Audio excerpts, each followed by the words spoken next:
Hello everyone, I am the storyteller and I am here to help you today. I know you use this video to fall asleep, so before that, like the video and subscribe to the channel. Also, where are you from and what time are you watching now? Get comfortable and relax.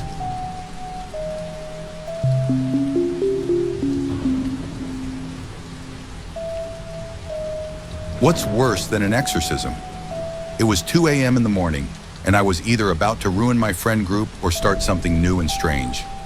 Exhausted but unwilling to go to sleep, I pushed off my blanket to only cover my legs and sat up on the couch I laid in. Less than 2 feet apart from me was the owner of the apartment I was in, a girl I was starting to have feelings for. I was either getting love or sex. Sex would be a natural consequence of lowered inhibitions, the chill of her apartment that these thin blankets couldn't dampen, and the fact we found ourselves closer and closer on her couch. The frills of our blankets touched like fingers. Love would be a natural consequence of our common interests, our budding friendship. For the last 3 weeks, I had texted her nearly every hour of every day, smiling the whole time. And most importantly, our little game we'd been playing since I got here. Who's the bigger freak? Who can say the most crude and wild thing imaginable? It started off as jokes. She told me A, I told her B, and we kept it going, seeing who could weird out the other. Then we moved to truths, and then to secrets. And is there really any greater love than that? To share secrets? To expose your greatest mistakes to someone else, and ask for them to accept you anyway? I didn't quite know how I felt about her yet in a romantic sense. She was a friend of a friend. I was told by my friend to not try to date her because she wasn't my type, and it would just end in heartbreak and might destroy the friend group. The funny thing is, I know she was told the same. Mabel, the girl who laid beside me, texted me casually earlier that day. She mentioned she didn't know what movie to watch. I knew what movie I wanted to watch. I'd pick and pay for the movie she'd host and cook. Now, here we were about to start love or sex. It's never both this early. That was probably my worst relationship, she said, pulling the covers close to her. Honestly, I think he was a bit of a porn addict too. Her face glowed. What's the nastiest thing you've watched? I bit my lip, gritted my teeth, and strained in the light of the TV. Our game was unspoken, but the rules were obvious. You can't just back down from a question like that. I said my sin to her and then asked, "What's yours?" She groaned at mine and then made 2 genuinely funny jokes at my expense. Nah, I said between laughs. "What's yours?" "No judgments?" she asked. "No judgments," I said. "And you won't tell the others?" "I promise." "Pinky promise," she said and leaned in close. I liked her smile. It was a little big, a little malicious. I liked that. I leaned forward and our pinkies interlocked. My heart raced. Love or sex fast approaching. She said what it was. Sorry to leave you in the dark, reader, but the story's best details are yet to come. She was so amazed at her confession. She said, "Jesus Christ," after it. "Yeah, you need him," I joked back. Her face went dark. "What's that supposed to mean?" she asked. "What? Just a joke?" "No, it's not. I can see it in your eyes, you're judging me." She pulled away from me. The chill of her room felt stronger than before, and my chances at sex or love moved away with her. "Dude, no," I said. "You made jokes about me and I made one about you." She eyed me softer then, but her eyes still held a skeptical squint. "Sorry," she said. "I just know you're religious, so I thought you were going to try to get me to go to church or something." No, not really. Good old guilt settled in because her salvation was not my priority. I am Christian, just not good at it. I'm not too shabby at the love everyone part though, so that's half the battle. Well, at least I was good at loving your neighbor, but we'll get there. Oh, she slid beside me again, face soft, her constant grin back on. I just had some friends really try to force church on me and I didn't like that. I won't step foot in a church. Oh, sorry to hear that. There's one in particular I hate, Calgary. Oh, why? I froze. I hope I didn't show it in my face, but I was scared as hell she knew my secret. I just took a job at Calgary. They just suck, she said, non-committal. Did she know? What makes them suck? She took a deep breath and told me her story. At 10 years old, I wanted to kill myself. I had made a makeshift noose in my closet. I poured out my crate of DVDs on the floor and brought the crate into the closet so I could stand on it. I flipped the crate upside down so it rested just below the noose. I stepped up and grabbed the rope. I was numb until that moment. My mom left, my family hated me, and I feared my dad was going insane. The holes in the wall, welts in his own skin, and a plethora of reptiles he let roam around our house were proof. And it was so hot. He kept it as hot as hell in that house. My face was drenched as I stepped up the crate to hang myself. I hoped heaven would be cold. Heaven. That's what made me stop. I would be in heaven and my dad would be here. I didn't want to go anywhere without my dad, even heaven. Tears gushed from my face and mixed with my salty skin to make this weird taste. I don't know why I just remember that. Anyway, I leapt off the crate and ran to my dad. I ran from the closet and into the muggy house. A little girl who needed a hug from her dad more than anything in the world. It was just him and me after all. Reptile terrariums littered the house. My dad kept buying them. We didn't even have enough places to put them anymore. I leaped over a habitat of geckos and ran around the home of bearded dragons. It was stupid. I hated the feeling that I was always surrounded by something inhuman crawling around. It hurt that I felt like my dad cared about them more than me. But I didn't care about any of that. I needed my dad. I pushed through the door of his room, but his bed was vacated, so that meant he was probably in his tub. But I knew getting clean was the last thing on his mind. I carried the rope with me, still in the shape of a noose. I wanted him to see what almost happened. I crashed inside. "Mabel, stop," he said when I took half a step in. "I don't want you to step on Leviathan." Leviathan was his python. My eyes trailed from the yellow tail in front of me to the body that coiled around my dad. Leviathan clothed my dad. It wrapped itself around his groin, waist, arms, and neck. And it was a tight hold. I had seen my father walk and even run with Leviathan on him. Today, he just sat in the tub, watching it or watching himself. I'm unsure. His mental illness confused me as a child, so I never really knew what he was doing. I was the one who almost made the great permanent decision that night, but my dad looked worse than me. His veins showed and he appeared strained, as if in a state of permanent uncomfortably. He sweat as much as I did, and I think he was having trouble breathing. The steam that formed in the room made it seem like a sauna. He was torturing himself, all for Leviathan's sake. "Dad, close the door," my dad barked, between taking a large, uncomfortable breath. "You'll make it cold for Leviathan." "Yes, sir." I did as he commanded and shut the door. Then I ran to him. "Stop." He raised his hand to me, motioning for me to be still. He looked at Leviathan, not me. It was like they communed with one another. I was homeschooled, so there wasn't anyone to talk to about it. But it's such a hard thing to be afraid of your parents and be afraid for your parents, and to need them more than anything. "Come in, honey," he said after his mental deliberation with the snake. And I did, feeling an odd shame and relief. I raised the noose up, and I couldn't find the right words to express how I felt. I settled on, "I think I need help." "Oh no," my dad said and rose from the tub. So quick, so intense. For a heartbeat, I was so scared I almost ran away. Then I saw the tears in his eyes and saw he was more like my dad than he had been in a long time. He hugged me and everything was okay. It was okay. I was sad all the time, but it was going to be okay. The house was infested, a sauna, and a mess. But life is okay with love, you know? He cried and I cried, but snakes can't cry, so Leviathan rested on his shoulder. After an extended hug, he took Leviathan off and said he needed to make a call. When he came back, he told me to get in the car with him. I obeyed as I was taught to. We rode in his rickety pickup truck in the dead of night in complete silence until he broke it. "I was bad, Mabel, baby," he said. "What?" "As a kid, I wasn't right," he said. My father randomly twitched, like someone overdosing on drugs, if you've seen that. He flew out of his lane.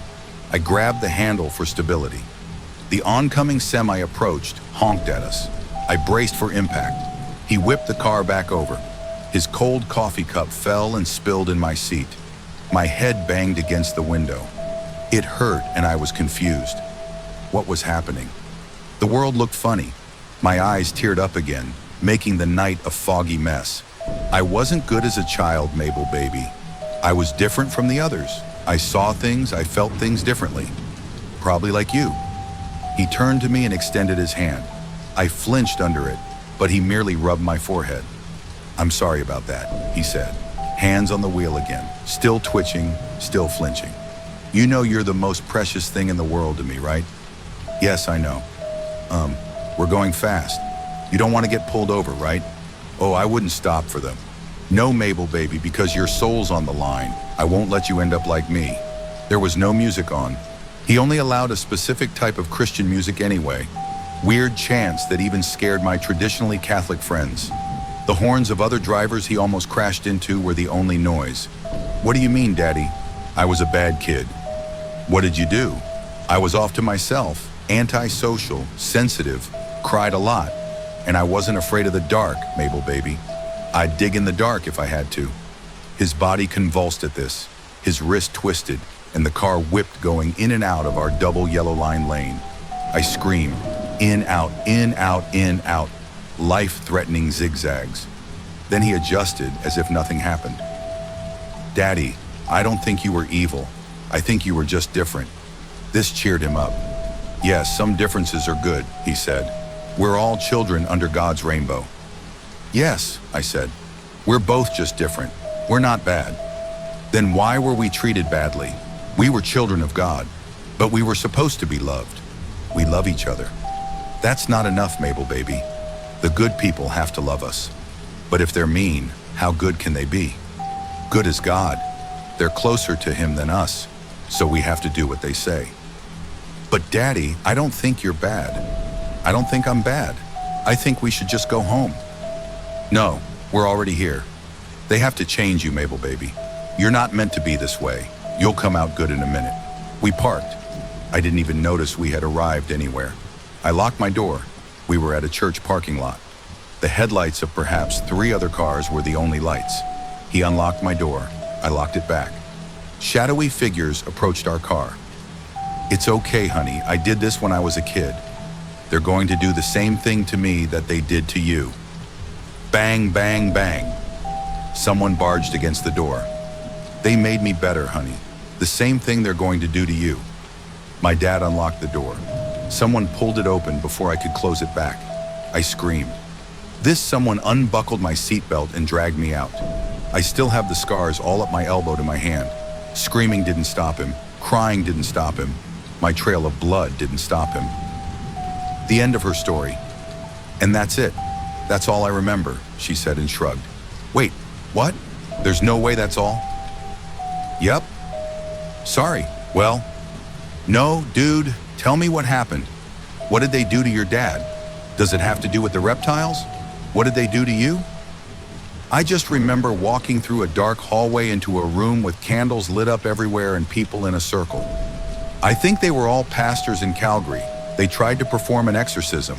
Then it goes blank. Sorry. No, that's not among the criteria for performing an exorcism.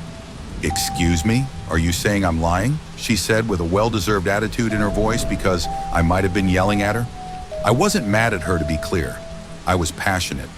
I was a pastoral intern because I saw the good the church can do. I wanted people to get the same feeling of love and hope I got from church that I got. And more than anything, I hated when the church let down those it was supposed to protect. No, still not calm.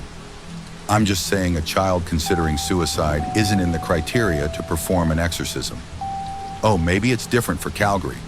No, I know it's not. And how do you know that? No, wait, you need to tell me what really happened. Need? Yeah, need. It's not just about you. This is important. I know I misspoke, but for me, it was a need. I could fix this. If I played my internship right, I could take over Calgary. In a couple of years, I had to know its secrets. I could put an end to it. It's never about me, is it? She asked. Well, this certainly just isn't. It's always about you because you're good, you're Christian, and you're going to make this world better or something. What? No, come on, where's this coming from? It's always okay because you're Christian. That's not fair. I just want to know what happened because it wasn't an exorcism. What happened? It's getting late. I think I want you to leave. Hey, no, wait. I'm doing the right thing here. Let me help you. Oh, I do not want or need your help. You think you're better than me and could somehow fix it because you're Christian. No, I think I could fix it because I have the keys to the church. Oh, she was stunned and I saw a mischievous grin form on her face again. Well, she swallowed hard and took a deep breath. They took something from me, something that's still down there. And I'm not being metaphorical, I can feel it missing. If you lost something, let's go get it back. There was another possibility I hadn't thought of between sex or love that I could have tonight. Adventure.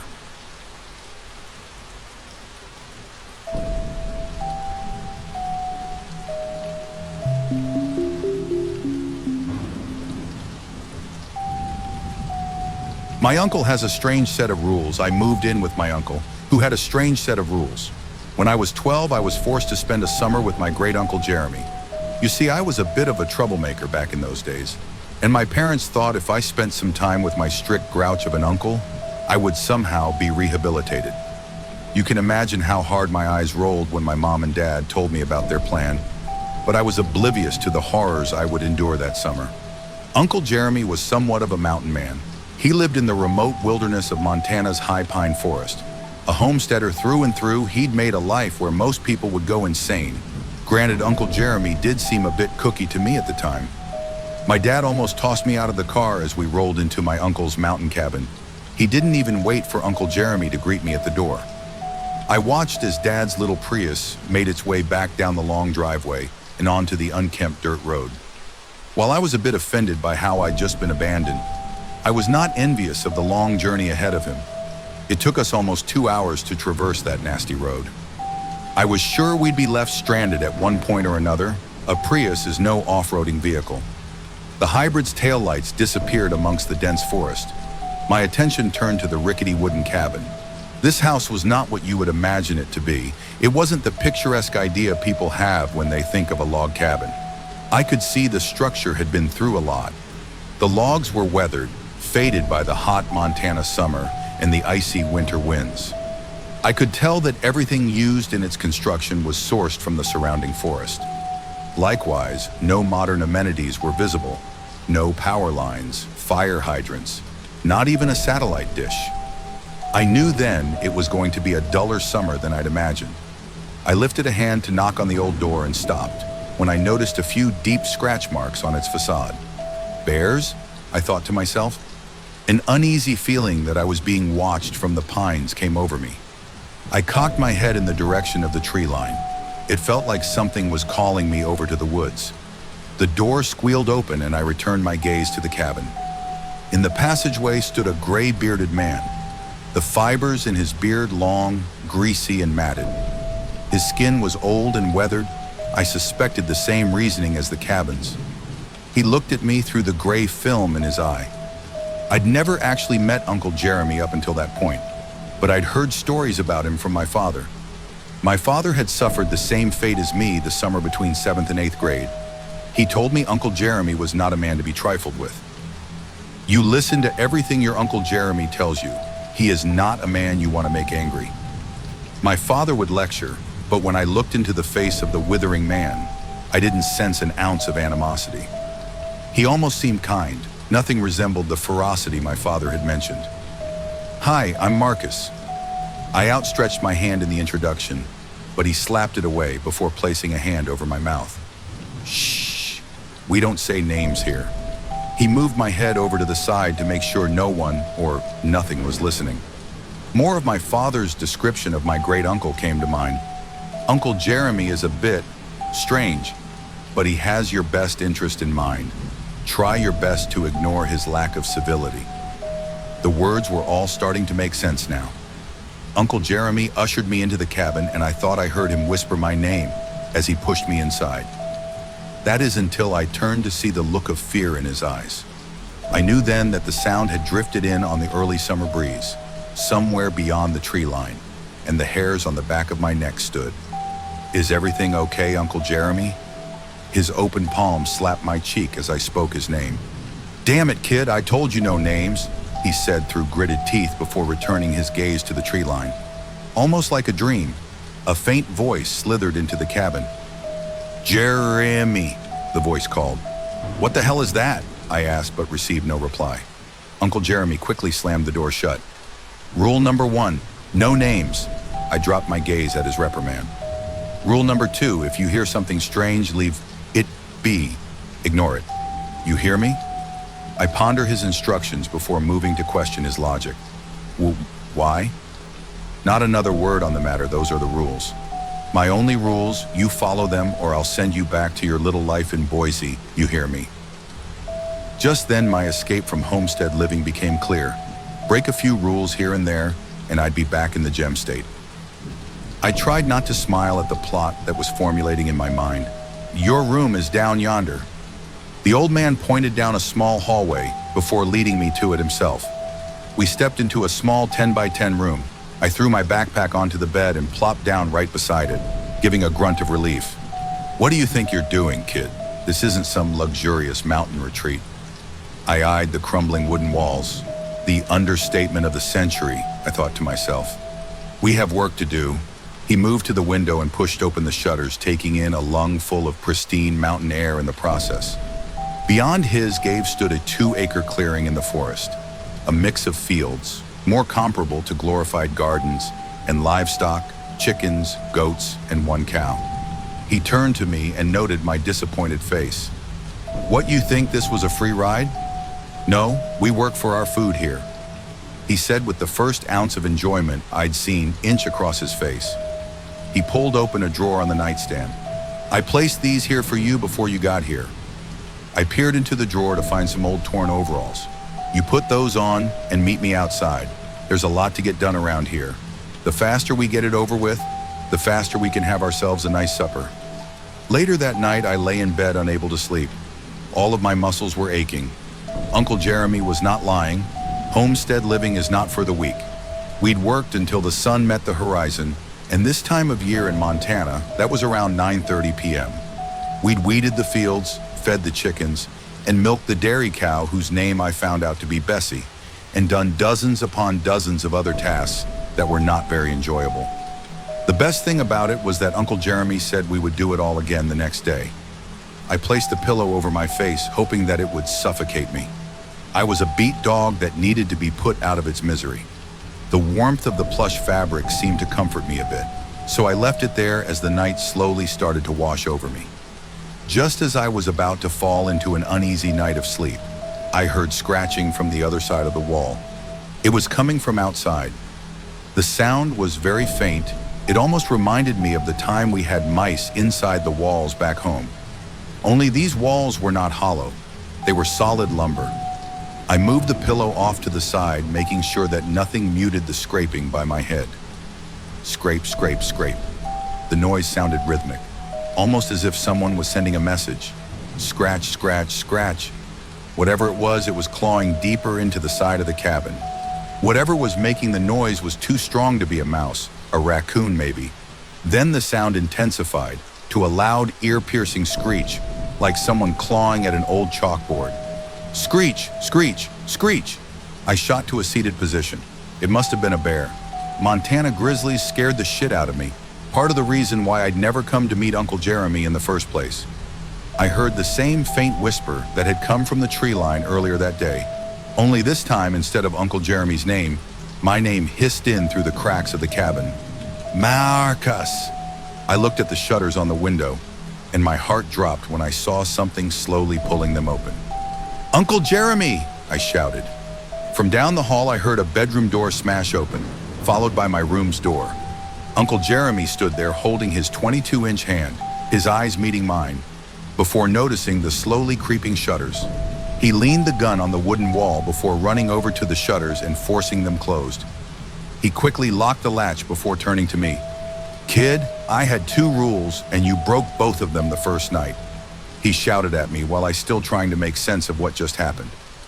I was hoping that the more my uncle talked, the more the situation would clear up, but everything he said just made me more confused and frankly terrified. Now you've done it, kid. It now knows our names. It's imprinted on us. You have no idea how hard it was to get rid of the last one. It? The last one? I thought. What are you talking about? I quivered. Never mind that. From now on, you keep these shutters locked here. He didn't have to tell me twice. The whole house is going to be locked down. And just so we're clear, if you hear me calling your name, it ain't me.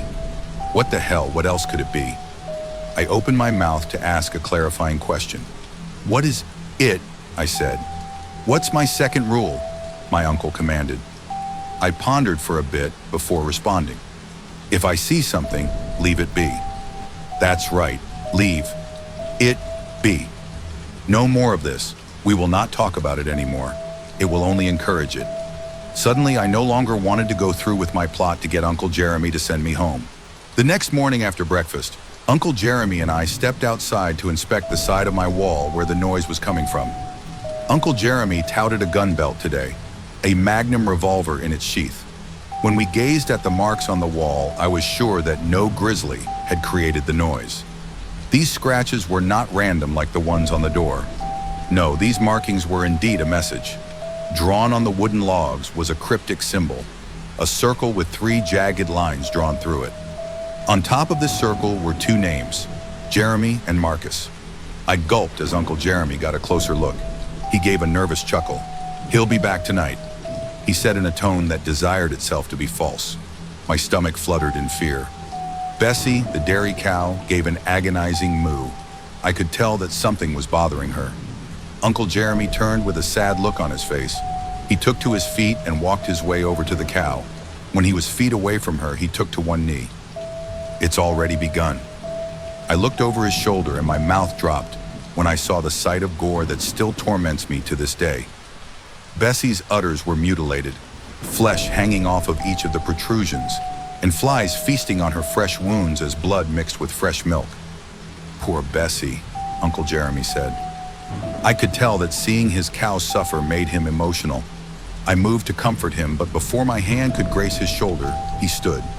He unholstered the Magnum and pointed it at Bessie's head. One shot rang out as every bird in the vicinity took flight. Bessie was dead. She now lay in a pool of blood and brain matter. Uncle Jeremy wiped away some tears before turning around and walking briskly back to the cabin. "Come on, kid, we have to get ready." I knew that we were heading for some kind of battle. When the night fell on the cabin that day, Uncle Jeremy and I did not talk. We had barricaded ourselves and all of the livestock inside the little cabin.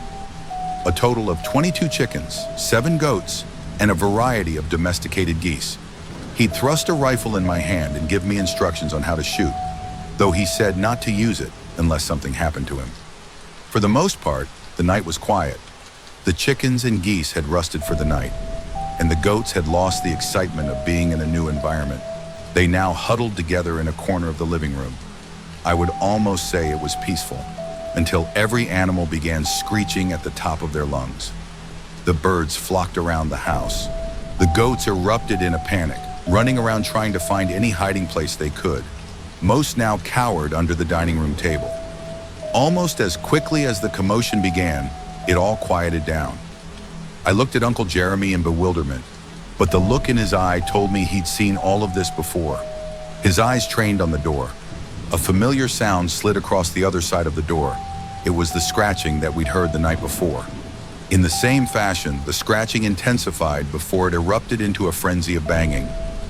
I eyed the door as the latch struggled to keep whatever was on the other side out. A voice soon followed suit. "Jeremy, Jeremy, Jeremy. Oh, Uncle Jeremy." It sounded like me. For some reason, whatever was on the other side was using my voice to bait my uncle to the door. The voice changed to that of Uncle Jeremy's. "Marcus, open the door, Marcus." Uncle Jeremy looked at me before raising his revolver to the door. One shot rang out and the sound of something hitting the floor was evident from our vantage point. My uncle took to his feet and made his way over to the door, revolver at the ready. I wanted to tell him to stay put but couldn't find the courage. He opened the top latch, followed by the bottom. The door cautiously creaked open and Uncle Jeremy peered out the small crack. I will remember the words that came from his mouth for the rest of my life. "Oh shit." Suddenly, a clawed hand reached through the small crack in the door and pulled him from the comforts of the cabin. I heard screams but wasn't sure if they belonged to Uncle Jeremy or the thing impersonating him. Everything went quiet and I wrestled with the idea of seeing what the outcome of the skirmish was. Just then I heard a voice that brought me a mountain of relief. "It's okay, kid. I got him." I heard Uncle Jeremy grunt as he seemingly took to his feet from the other side of the door. But as the door slowly swung open, my heart dropped. It wasn't my uncle. It was the creature that had taken him. Its body was tall and skinny, its skin pale, and its face, well, it had no face, just a plain identity. But as it stood there and turned in my direction, a mouth began to part, skin sticking to its upper and lower jaws until they eventually gave way to jagged teeth. It spoke one more time in my uncle's voice, "Marcus." It took to a sprint, and when it was just feet from me, a revolver round spat out. The creature flopped to the floor in a green pool of blood. Standing at the door was my injured Uncle Jeremy. After that night, I had no problems with following any of Uncle Jeremy's rules, no matter how arbitrary they were. We worked his homestead all summer, and I never mentioned his name again. I was never one for the rules, but in this instance, I was not going to summon another creature. Although I would see things dart around beyond the tree line, I never mentioned them. At the end of the summer, I was adamant that I would never spend another summer with my Uncle Jeremy, a model citizen through and through. 10 years later, I received word that my great-uncle Jeremy had passed. At first, I suspected old age. He was ancient after all. But my father informed me that it had been a bear attack that ended his life. He was a hard son of a bitch, and a hard son of bitch deserved to go out like a man, I thought to myself. But then I started to question if a bear was really the culprit. My thoughts turned to the creature that once called from the other side of the cabin walls. I thought of its blank face and its jagged claws. The day before I was set to leave for his funeral, I received a letter in the mail. The address it was sent from was Uncle Jeremy's P.O. box. I'd assumed he'd left something in his will for me, but as I unsealed the letter, I found a single piece of paper. Written in blood was the same circle Uncle Jeremy and I had found carved on the other side of the cabin walls, the lines drawn across it just as jagged. Look to the top of the circle, the same two names were written out. Only this time, one was crossed out, Uncle Jeremy's. At that second, I heard faint scratching from the other side of my house in Idaho. I don't know how, but one of them found me.